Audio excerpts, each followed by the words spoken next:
I'm Pastor George Borkard, and this is another Higher Things video short.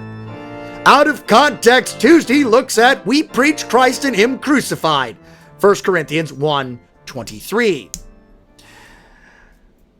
If you love our videos, if you are learning about your faith from a place that no one expected you to learn from your faith, from Lutherans, you like these videos, or you just like the dog, hey buddy, here's a little treat. You want a treat?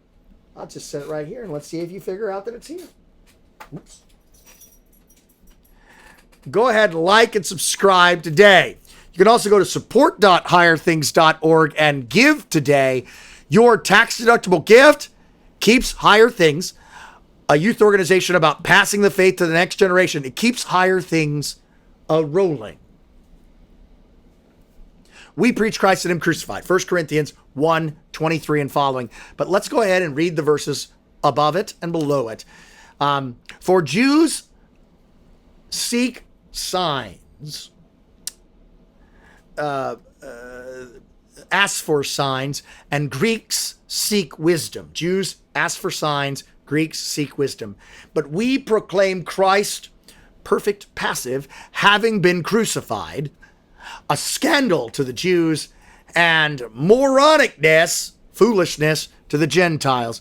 But to us who are called, both Jews and Greeks, Christ the power of God and the wisdom of God. Okay, so the problem with this verse is you can't grow a church preaching Christ and Him crucified in today's world. Preach about people's money, preach about how to have a good marriage, have a 40 days, preach about getting better and how to get better, how to fix your world, preach against people, or virtue war people. Abortion, abortion, abortion. That's a good thing, but against abortion, but it doesn't save. Alternate lifestyles are evil. Doesn't save. Anything which we consider a big deal, not Christ and Him crucified, doesn't save. Paul says Jews are seeking wisdom. They want to learn about philosophy, and they want to learn more about growing in wisdom. Gentiles do that. Jews seek signs. They want to see God. Where's God? Where's God? Where's a God strike? We preach Christ and Him crucified. That is lost today in most of the Christian church. How does that fix my marriage? How does that fix my problems? How does that make my pain go away? Christ and Him crucified. Oh, and the worst thing is when Lutherans or evangelicals take Christ and Him crucified and accuse folks of being some sort of reductionist. Well, you're just reducing everything to Christ and Him crucified, as if that's a bad thing. To preach Christ and Him crucified is to preach that you put Him on that cross by what you did and didn't do. Your abortion did that. Your failed marriage did that. Your evil that you've done does that. Your selfishness did that. Pick your sin. It put Him there. Your alternate lifestyle, or your super secret sin that you hide while you condemn and judge someone else, that put Him on that tree. You crucified the Lord of glory.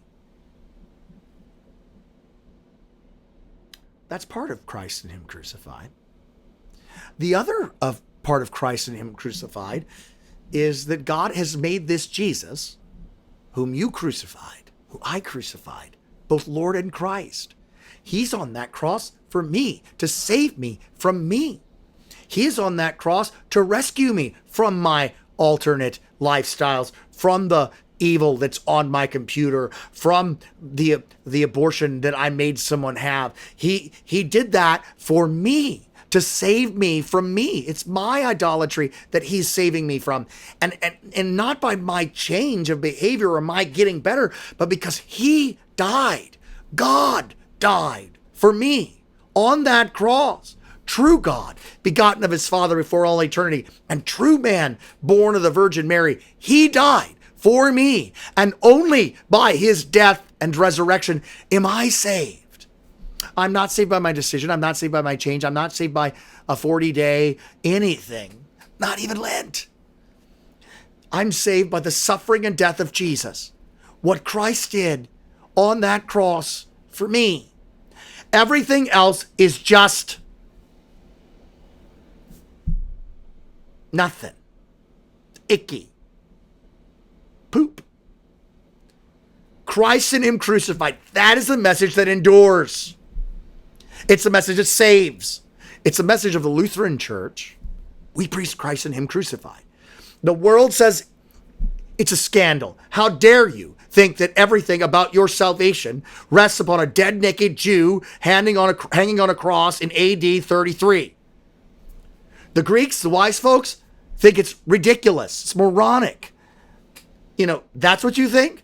That God took everything that you've ever done, could do, and will do, and set it all on Jesus, and by his stripes you are healed? What a pass the crack pipe. But to us being saved,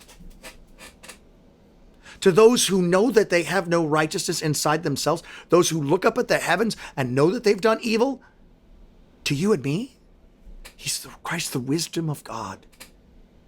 Christ, the power of God. God saves sinners. God rescues people who don't deserve to be rescued. And I'm not saying those other things aren't bad, are bad things. Abortion, the law, checking off boxes in a sermon, teaching people how to have a good marriage, or what marriage is. But it doesn't save. It doesn't. Paul says it. We preach Christ and him crucified, and we don't believe it. And that's why it's on Out of Context Tuesday. That's the message the church has for sinners. That's the message the church has for people who are broken. That's the message that the church has for people who have cancer, who have pain, and they suffer, and they hurt, and they're lonely. Christ died for you. And only by receiving his death, that's faith, only by receiving his death and resurrection are we healed. He was crucified for our sins. He was raised for our righteousness before God, our justification. We preach Christ and him crucified. I'm Pastor George Borkart. This has been Out of Context Tuesday, and another Higher Things video short.